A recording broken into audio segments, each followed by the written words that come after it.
ли как тревожността те завладява без предупреждение? Ето защо се случва това.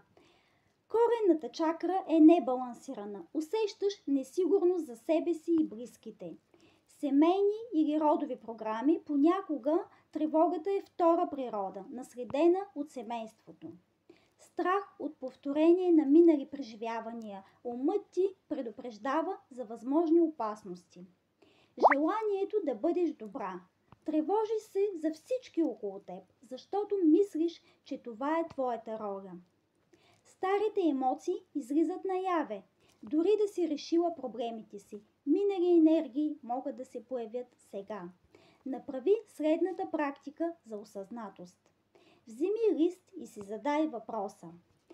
Коя от тези причини се усеща най-силно в мен днес? Запиши отговора и просто го наблюдавай, без да го осъждаш.